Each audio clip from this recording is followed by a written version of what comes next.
The steadfast love of the Lord never ceases. His mercies never come to an end. They are new every morning. Great is thy faithfulness. The Lord is my portion, says my soul.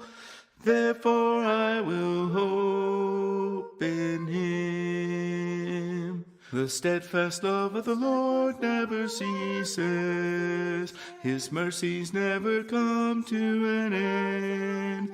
They are new every morning. Great is thy faithfulness. The Lord is my portion, says my soul. Therefore I will hope in him. Therefore I will hope in him.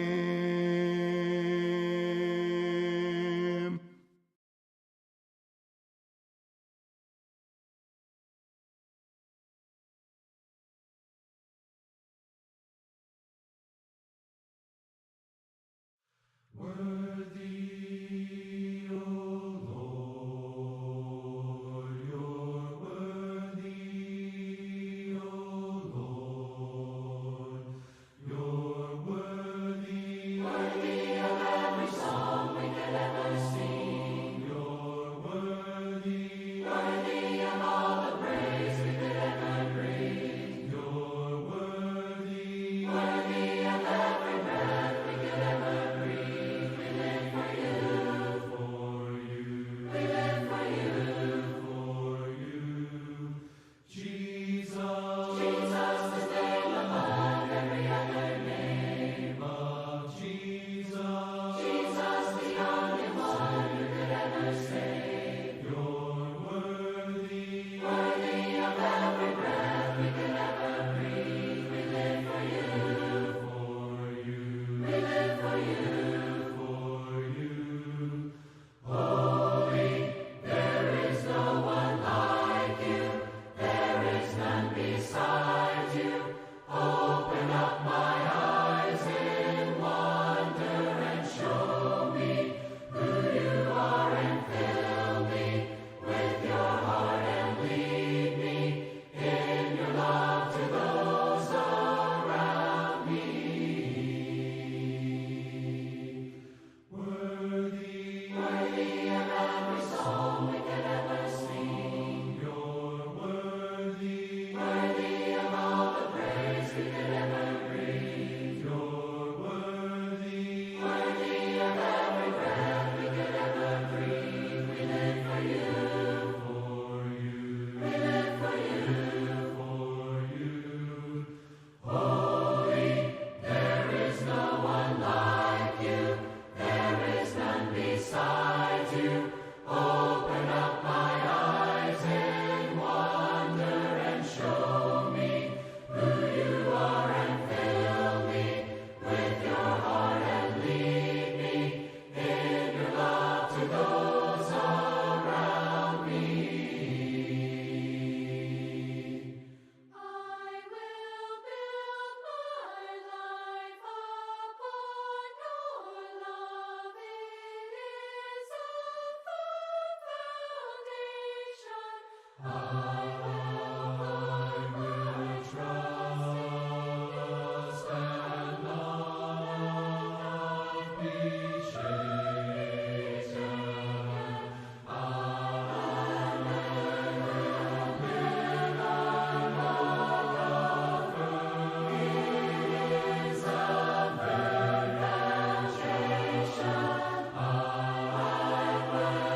I trust in you.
Hey, Bev.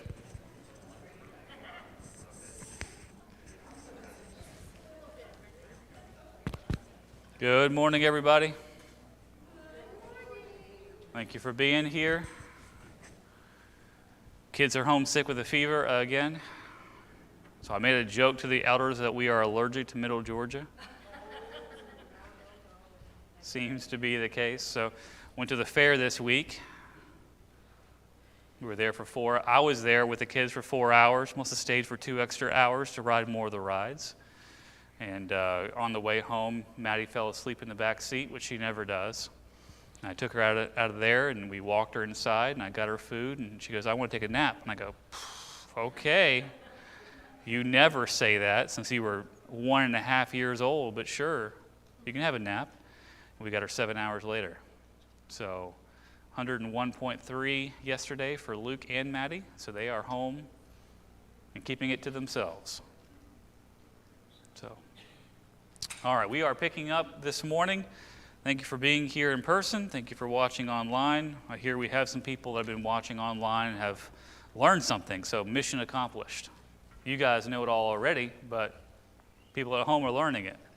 So, we're getting to the thing that Lynn wants to talk all about in chapter 13, the abomination of desolation, because we all know what that is. So a small refresher. It's really, really easy, I'll tell you that much. If you already know the answer, it's like reading a book, right? You're reading a thriller, but you already have read the last chapter, so you know what it looks like already. You know what the ending is, what characters live, what characters die, how is it all going to go down. And so when you're reading the book and you're seeing all the weaving of a story, it's not as thrilling if you already know the conclusion, right? Do you follow my train of thought here, hopefully? Anyone do that where you read the last page or last chapter and then you go read the beginning of it? Not? Well, if you want a surprise, there you go. But the scriptures are pretty interesting because, this is the story that God has been weaving since the creation, right? So he's letting us now know about the idea of what our world is, who he is, who Satan or the Satan is, all these other details that kind of get thrown into the mix. And when you read the book of Revelation, especially towards the end, you already know the last chapter of the novel, okay? You follow my train of thought. If you know how it all ends and who's victorious in the end and who is defeated in the end, then everything from AD 70, which is a very important date, by the way, up until where we are now, it's just kind of filler. It's just the weaving of that story of what characters are in play and so on. So anyway, don't be afraid of Scripture if that's a concern of yours. There are some things that are more hard to understand, and I don't have all the answers, believe it or not. So we go through this journey of learning together. But big picture is the big picture. We know about salvation, know about the church, know about worship, know about eternal destinies and so on. And we know in the end who is going to be victorious. And so if we disagree about a date or a location or a place, what's the big picture? Doesn't really matter. I could be right, I could be wrong. I have no dog in this fight, as the saying goes. Is that a Middle Georgia thing? You don't know a dog in this fight? You know what that means? Horse in this race, is that better for you? Okay. All right, so we're picking up here in our text in Mark chapter 12. And we've gone through, I believe, verses 28 through 34. I guess the big picture for me and the big lesson, I suppose, is at the end of verse 34, when Jesus saw that he, talking about one of the scribes, answered wisely. He said to him, "You are not far from the kingdom of God." And after that, no one dared to ask him any more questions. So you have a guy who's a scribe who is actually concerned about the answer to a question, which is pretty rare in Jesus' case. They're always trying to kind of trap him in the words and prove that he's not the Messiah that they're to be waiting for. But you actually got one here who's following along, agreeing, seeing the scriptures with fresh eyes, if you will, and he's not far from the kingdom of God. We've already gone through verses 35, I believe, Did we stop somewhere around verse 40? That sound right to you? Yeah? Okay, so real quick, verses 35 through 37, you've got the idea of Jesus trying to get the scribes or the folks that were listening to understand how important the Messiah was. So you've got three main heroes of the Jewish faith in the first century. What are they? It's an easy softball question for you. Who are the heroes of the Hebrews or the Jews in the first century? Who they look up to the most? David, Abraham, and one more big guy. Moses, right? So you got those three. And you always see Jesus going back to those three because if you talk about Jesus, he's talking about who they respect the most biblically, right?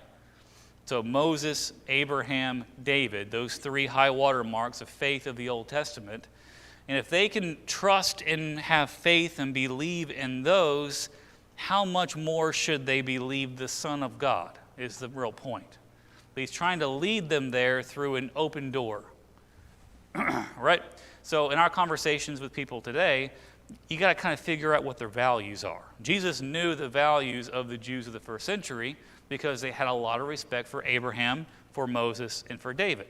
And so he meets them where they are with those three people and then poses a question to get them to think about something. So, for example, verse 35 of Mark 12, he says, "How can the scribes say that the Christ, the anointed one, the Messiah, is the son of David?" So the real question there is, what's the answer? How is the Messiah a son of David? Through lineage, genealogy, right? So he's a descendant of David. Now, biblically, very important to know this, when you talk about the son of something, it means a whole lot more than just what we read there in the English at face value, right? So if I say Luke is the son of Allan, I'm talking about myself. The very next generation is Luke, right? So that's the idea of genealogy in one generation. Now, biblically, the son of something or someone is a bit more fluid. It's not always the next generation. Sometimes it's 2 generations away, or it's 50 generations away, right? So the 4 fathers are the ancestors. Got a frog in my throat. Not sure how I got there. Okay, so verse 36. David himself, in the Holy Spirit, or by inspiration we would say, declared, "The Lord, Yahweh, said to my Lord, Adonai, sit at my right hand until I make your enemy, I put your enemies under your feet." So David calls him, the Messiah, Lord, Adonai, Master. So how is he his son?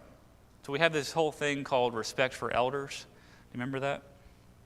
So the idea of respecting those generations that came before you, honoring them, learning from their experiences.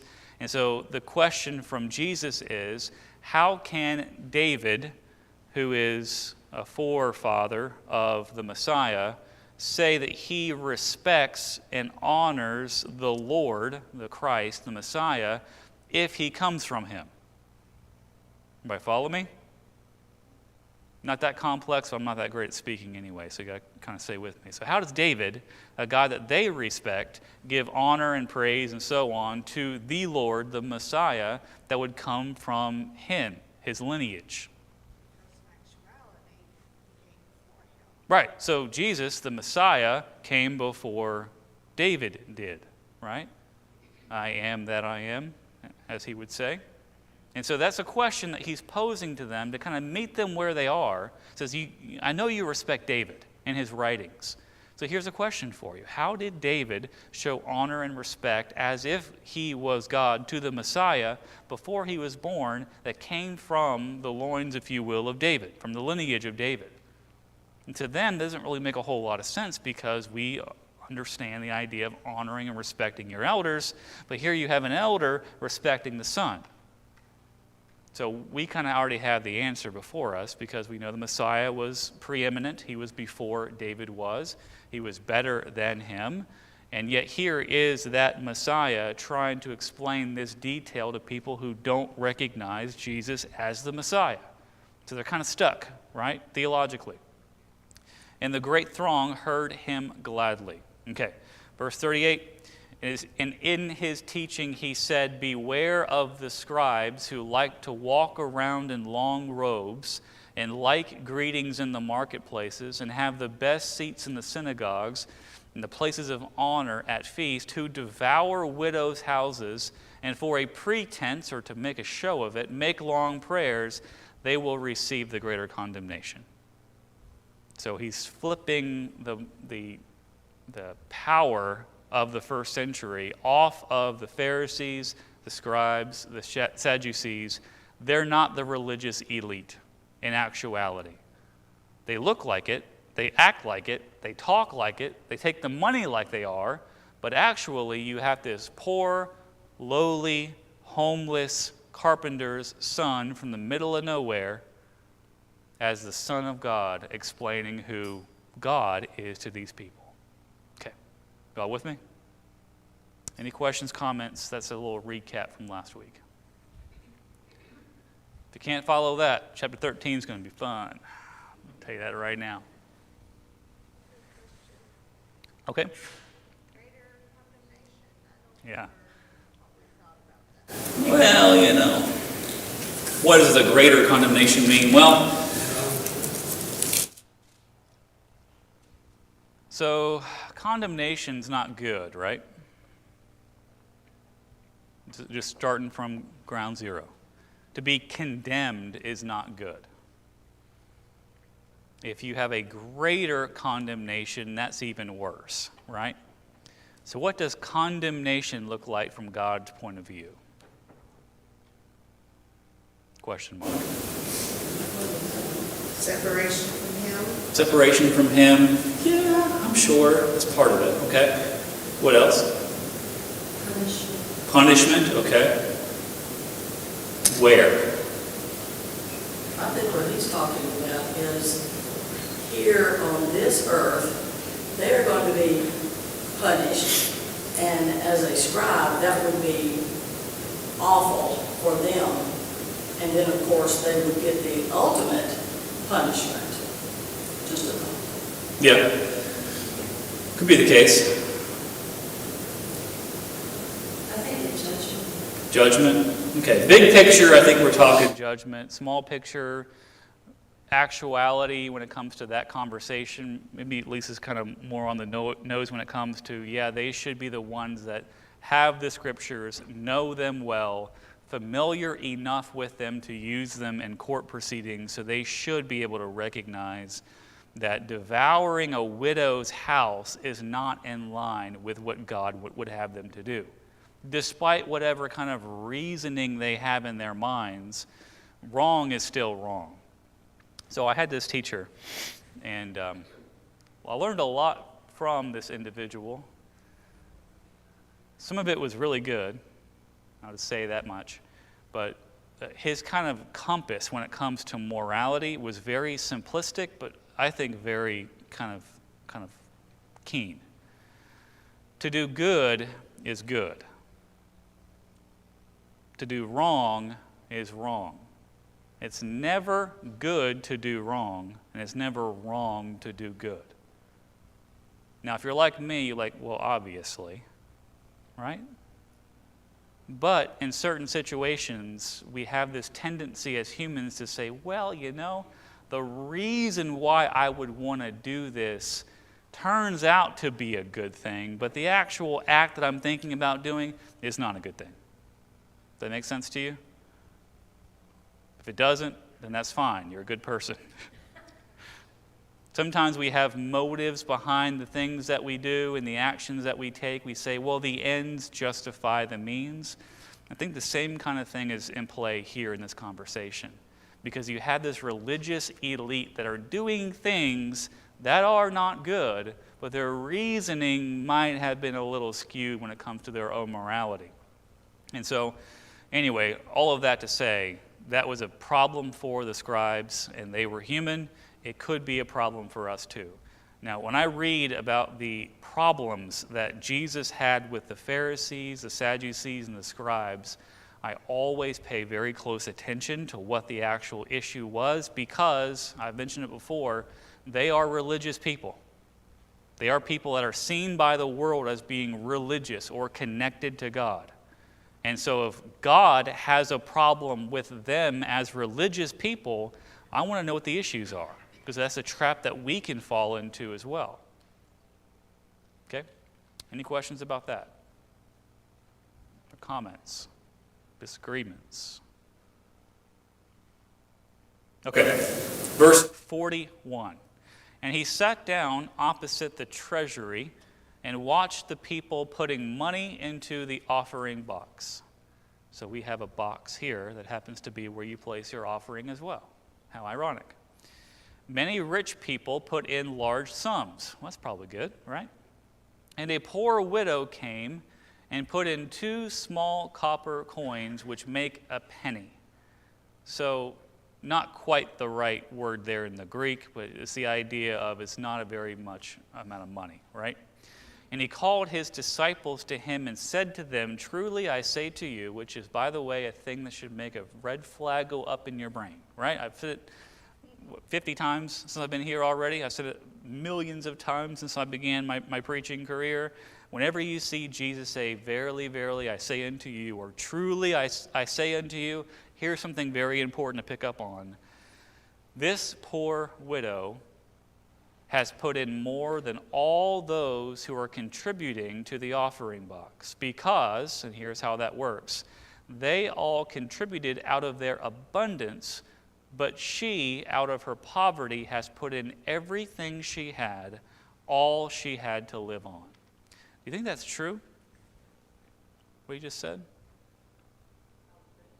Yeah, I would think so. That's a good answer, right? Sometimes Jesus talks about things in a hyperbolic way, exaggerating for the effect of what it is. Hey, if your right hand offends you, what are you supposed to do? Cut that hand off. Any amputees here this morning? All right? So we can kind of see quite clearly that's a bit hyperbolic. It's the idea of how bad is sin for you. It would be better if you went into the kingdom of heaven missing your hand that caused you to sin than to go in with all your hands and not actually get there to begin with. So here I think either he's being hyperbolic to prove a point, which is true or fine, or he's being literal here, knowing her actual financial situation. Any questions about that one? That one seems pretty straightforward to me, which is always scary when I think I know what I'm talking about. This is pretty easy for me. Thank you. So if she had those 2 pennies or $2 or whatever, all she had, would it be just as satisfying to Jesus that she gave to a beggar than she gave? She did. Yeah, I don't think the actual action of giving it to the treasury at the temple was the point. The fact that she was willing to give it away out of her poverty was the point. I mean, the application for that, I think, is pretty straightforward for us, right? I mean, if we have abundance, what are we expected to give? Out of our abundance, like the people did. But she was better, I guess is the word. Not quite, but close. She was better, more honorable, more noble than those that had abundance and gave out of that abundancy. And she had poverty, and she still gave. Yeah. For her to give what she did to others. And he was using what they saw. He was using the situation to make a point. He's making a literal application out of a thing that happened in real life. Now, It was a higher cost. it was a higher cost because she had so little. I would like to note, though, this is a bit away from the context, but he didn't condemn those who gave out of their abundance, right? So he's not saying that they're not doing a good job because they have so much and they gave so much. He's just saying it's more noble, will be the word I choose there, because she didn't have a whole lot. It would be easy for her to say, I don't have anything to give. This is all I have left in the world, and therefore I'm going to use it as a tool to get me from today to tomorrow. Would that be wrong? I don't think so. I think the whole point was she did trust in God and have faith that he would provide for her from the immediate context, and then she gave anyway. Yeah.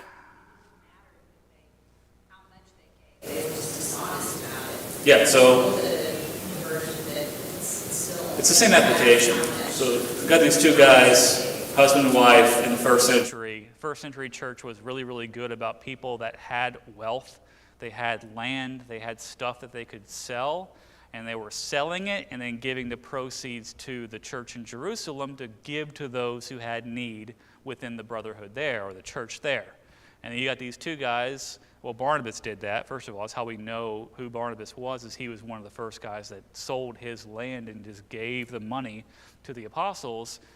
Ananias and Sapphira, they sold their land and they kind of took some of it, right, and gave it to the apostles.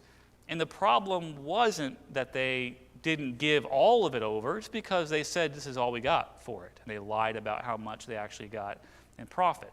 If they would have said, hey, look, we're going to keep this in a piggy bank over here, and here's what we can give to be distributed, that would have been no problem, it seems, scripturally, from the context of Acts. But because they lied to God and the Holy Spirit about how much they actually got to make it seem like they were giving it all over, God did not quite appreciate that sentiment. So that's kind of one of those moral things, again, that kind of comes into play. That's a way of Christ lifting her up. And I think in the body of Christ, everyone is as equal and as valuable as the next. And I think that is a story that solidifies that. Now, this is a conjecture, so bear with me. I imagine what the Pharisees or Sadducees or scribes would have thought about her offering. It just seems to me, and this is me putting, my thoughts on their situation, that they wouldn't have had the same kind of respect that Jesus had for that kind of sacrifice. Right? Just, yeah. I'm helping you out there, maybe. I don't know. That's just a thought. I'm not going to, put that on them because it's not here in the text at all. But just, I'd imagine why Jesus thought that was so significant, that his disciples saw that. And then we fast forward to the book of Acts, right? And then they had a need financially for the church in Jerusalem, and the same thing comes into play. So, interestingly. All right, any more questions, comments about that before we go on to chapter 13 and all this funness in this chapter? Okay, chapter 13, so-called, verse 1. And as he came out of the temple, so what's the location? Jerusalem, specifically outside the temple. Y'all with me? It's important to kind of track this in this particular chapter. One of his disciples, and I wonder who this one disciple was. I knew who I wanted to be really, really bad, because he always speaks up. I wanted to be Peter. I don't know. Look, teacher, what wonderful stones and what wonderful buildings. So he's just remarking on the beauty of the temple. I mean, is that a bad thing? Don't think so, because, it was a great building. I've gone to places before where I've seen architecture, structures, and I've just seen like, hey, man, this took a while to go. When I was a kid, I was in 10th grade, I think I was, I went to Spain for a couple weeks. I had a Spanish trip that you can go to Spain, so I sold my dirt bike. That kind of tells you what Gloucester County, Virginia was like. I had a dirt bike because that was all you had to do. And sold my dirt bike, took the money, went to Spain for a couple weeks. And we went to El Alhambra, which is a little place over there. It's a mosque, but on the outside it looks like just a regular kind of rundown brown building in the middle of Spain. And then you walk inside, and the Alhambra is absolutely beautiful. I mean, the mosaic tiles that are there, the fountains that are there, the ceilings of these domed buildings. I mean, I can't even describe. Being a kid, I was not concerned about structures, okay? I mean, that was not my priority in life. There was a little girl from New Jersey in the next group right over. My high school brain was right there, but I walked into this building and I'm like, man, this is absolutely gorgeous. I mean, the building is just, I've never seen a building that looked like that from the outside and then looked like that from the inside. I mean, I remember the guy, he was this cool Spanish old guy who had a fedora, and I was this enchanted by this cool old Spanish guy. And so everything he said, I was just hanging on his words. I remember before he walked in, he said, in Spain, we believe something. I'm like, oh, what is it? Tell me what it is. Because we believe it's better to be than appear to be. I was like, whoa.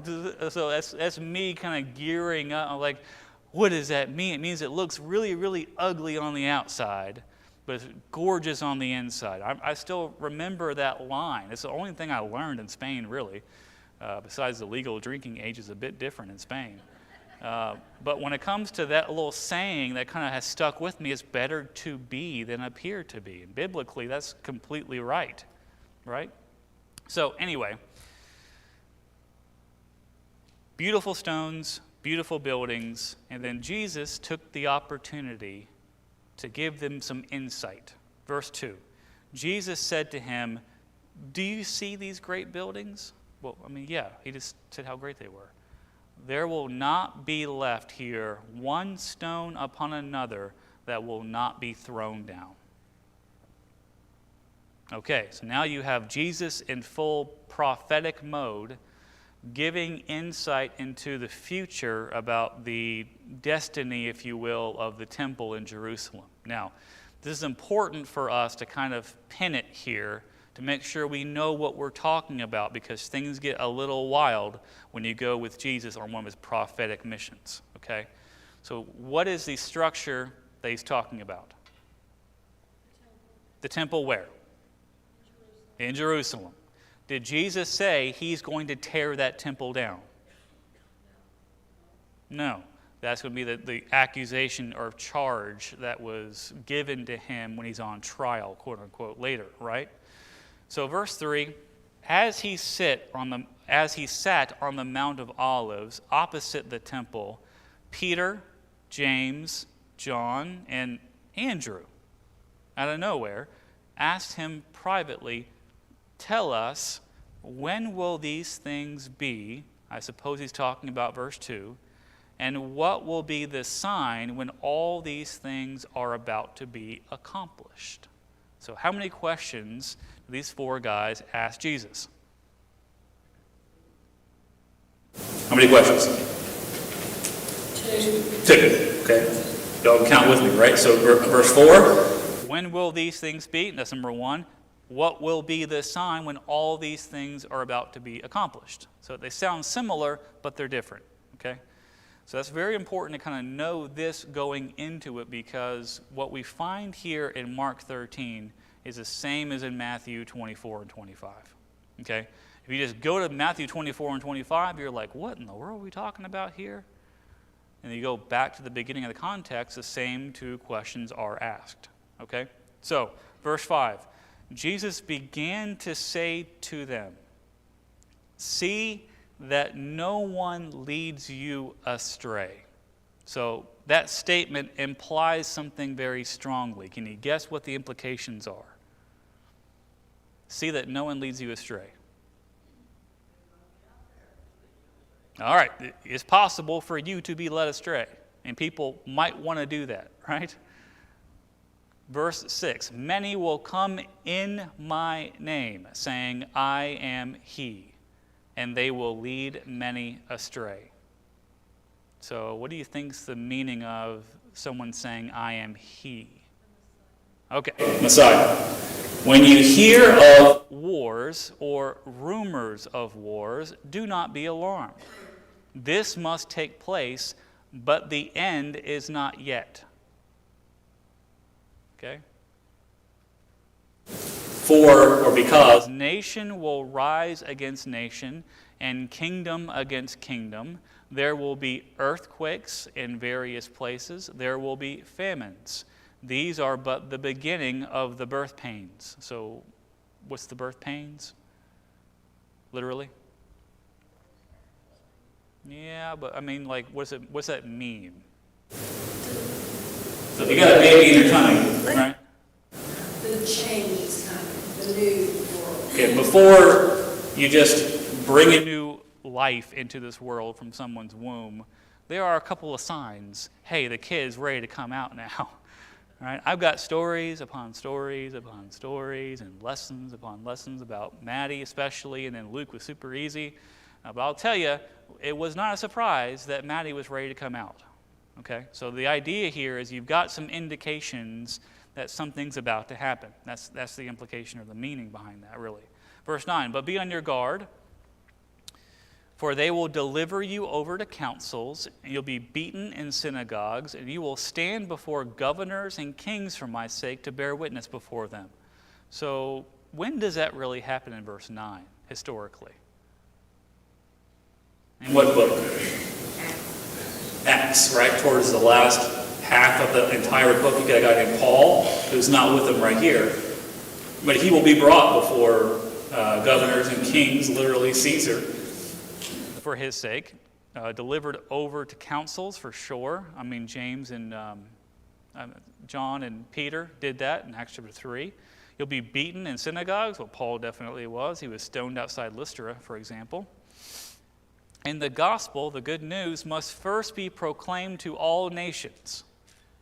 Okay? When they bring you to trial and deliver you over, do not be anxious beforehand what you are about to say, but say whatever is given you in that hour, because it is not you who speak, but the Holy Spirit. So they will be inspired to speak before these people as a witness to who Jesus was. Verse 12, brother will deliver brother over to death, a father his child. The children will rise against their parents and have them put to death. And you will be hated by all for my name's sake, but the one who endures to the end will be saved. And they still wanted to follow this guy. I mean, it blows my mind how blunt he was sometimes about what they were signing up for to be a disciple of Jesus, the Son of God. He was not saying your life's going to be blessed. You know, just give your seed offering to God and he's going to rain it back down on you. It's not that message. The message was, listen, you're following me. You're going to see some stuff happen pretty soon here in the context that you are going to question whether or not you should go back to your boats or not. Because this is a life that you're signing up for that's not all health and wealth. Well, don't leave, Carrie. I'm just getting going. Okay. All right, so you have this whole context here. Tell us when these things will be, question number 1, and what will be the sign when all these things are about to be accomplished. Okay. So what's this first section about, do you reckon? All that stuff we just read.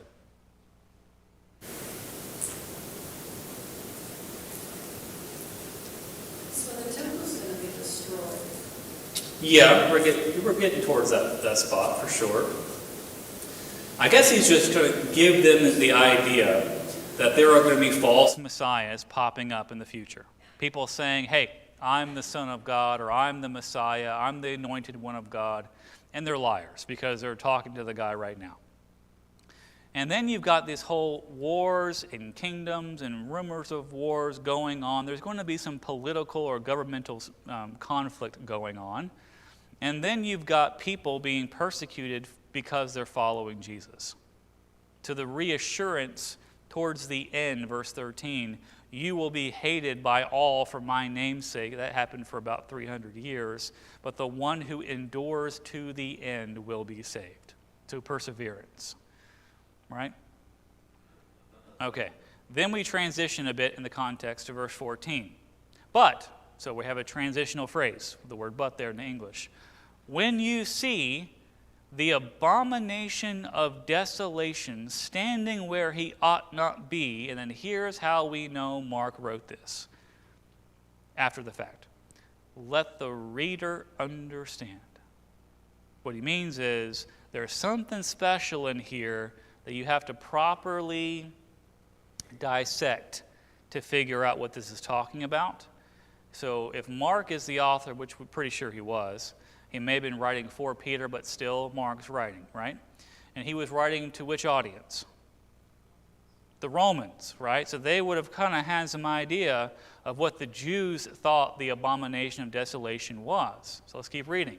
Then let those who are in Judea flee to the mountains.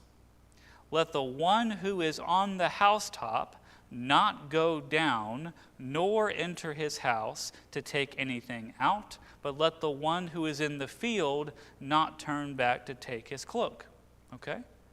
So something's going to happen here to where when this thing takes place, it's time to leave now. Okay.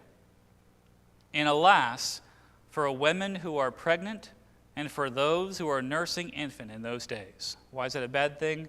It's really hard to waddle as quick enough as you need to when you're pregnant to get out of town quickly.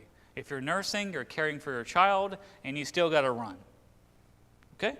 Pray that it may not happen in winter. Why? Because, if you're going to be outside running from your homes, you don't want to, So, for in those days, or because in those days, there will be such tribulation as has not been from the beginning of creation that God created now and never will be. We kind of have our suspicious hats on, looking at these verses. Could Jesus be using hyperbole with that particular verse? Well, Bev doubts it. Anyone want to challenge her in that thought? If you don't, I will. I'm not afraid of Beverly. All right. So, could Jesus be using hyperbole? Has he done that kind of thing before? Yeah. Is he using hyperbole? I don't know, because I wasn't there in AD 70, but it seems like it was a pretty bad time in Jerusalem. Okay? Let's keep reading, and we'll come back to that thought in just a minute. And verse 20, and if the Lord had not cut short the days, no human being would be saved. But for the sake of the elect, whom he chose, he shortened the days. Meaning if this thing would keep going on for a while, the whole world would be consumed.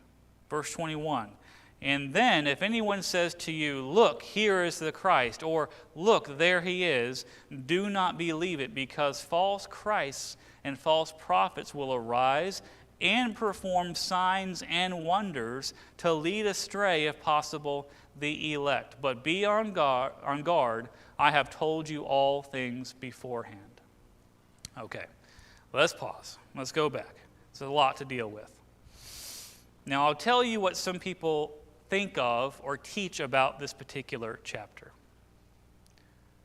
They say this is talking about the so-called rapture, the tribulation that we read about in the book of Revelation.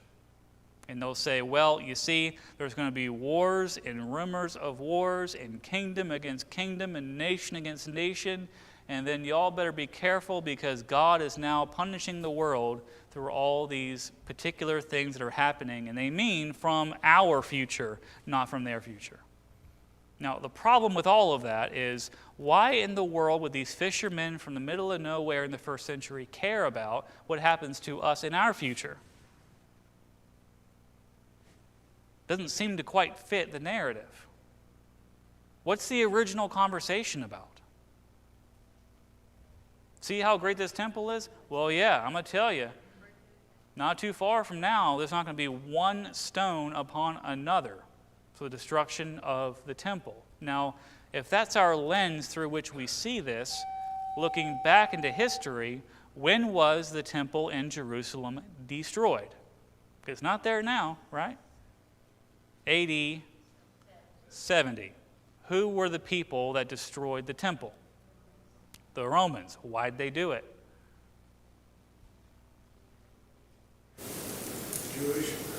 Jewish rebellion. These zealots took over and they wanted to kick the Romans out because the Messiah wasn't coming fast enough for them and did not come in the way that they were hoping that he would, as a conqueror, to kick the Romans out, take back Jerusalem, and reign in the throne of David. It's what they always expected. That's not how he came. It's not his mission in life at all, but that's what they wanted. So you have the so-called abomination of desolation. Do you know what that was historically? The temple and the places where they should never be. Okay, you got Romans inside the temple. And guess what they did inside the temple? Destroyed it, but also what? Desecrated it how? Sacrificed swine, pigs in the temple. Why is that a problem? They were unclean. Unclean people from an unclean nation going to God's holy space, well, kinda, right, historically and theologically kinda, and then sacrificing an unclean animal in that space. So kicking dirt in the eyes of the Jews that were trying to rebel and not be a part of the Roman Empire anymore. Roman gods. I think they were doing it to make the Jews mad. Yeah. Just to say, this is unclean, right? Okay, we'll kill it right in front of you before we kill all you people. So again, that makes the most sense historically, because you look at verse 15 and following, you've got the entire Jewish nation and being upturned in a way, because their most holy place that they have had now for a couple hundred years, kind of restored by Herod the Great, and you've got it now being beat down by the Romans to kind of give them one last kick before they say, you guys are not going to rebel anymore, and they didn't. Don't go back down to your houses. Don't get anything. Just get out of there was the instruction, because the Romans were invading. I mean, the Jews were trying to rebel. Romans said, no thanks, and they went in there and just destroyed a lot of stuff. So going back to your house would not be a safe event. And then all of that is to lead us to the false messiahs that would pop up and would say, no, this is all part of the plan. Just keep going. That we're not actually from God. Okay, George. Yeah, Josephus records He that does. the Christians fled the city before the destruction by the Romans, and part of that had to do with the infighting between the 2 or 3 groups of Jewish leaders, one being more zealous than the other. And that fighting went on even before the Romans reached the walls. Right. So Josephus was a Jewish historian. He wrote some books, I'll tell you that much. He's prolific, to say the least. But he does record, he actually states that no Jews lost their lives because they had these prophecies and then they left town before, or no Christians rather, died in this because they saw the prophecies from the Messiah, Jesus, and they fled. Okay, if you say so. I mean, it's just one guy who's not inspired saying that, and he kind of had a little bit of spin on it, but whatever the case, he did write about these events, which is how we know they took place. Okay, quickly, verse 24. But in those days after that tribulation, the sun will be darkened, the moon will not give its light, and the stars will be falling from heaven, and the powers in the heavens will be shaken. And then they will see the Son of Man coming in clouds with great power and glory. And then he will send out the angels and gather his elect from the 4 winds, from the ends of the earth to the ends of heaven. Everybody get that? Pretty clear, right? Okay. The word revelation in the English is kind of a tricky word for us. Do you know of a better rendition for the Greek word for revelation from the book of Revelation?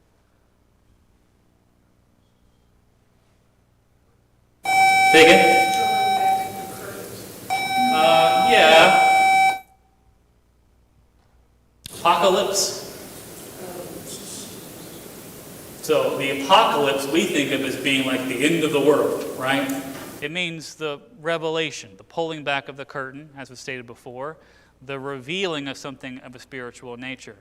And what we find in verses 24 through 27 and in many other places of the Old and New Testament is called apocalyptic language. And we don't mean the apocalypse of the end of the world, but the apocalypse, literally, of seeing what's happening in the spiritual realm. We'll come back to this next week, Lord willing, but when you see language like the sun is being darkened, the stars are falling from heaven, it's not a literal event.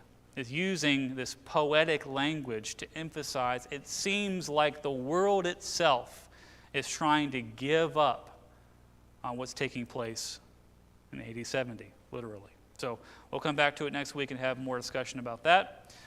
Hopefully you all are not too fuzzy about the text yet. If you are, just wait till next week, Lord willing. We'll be back here to talk more about it. Okay, thank you for your attention this morning. We'll be dismissed about 15 minutes before worship begins.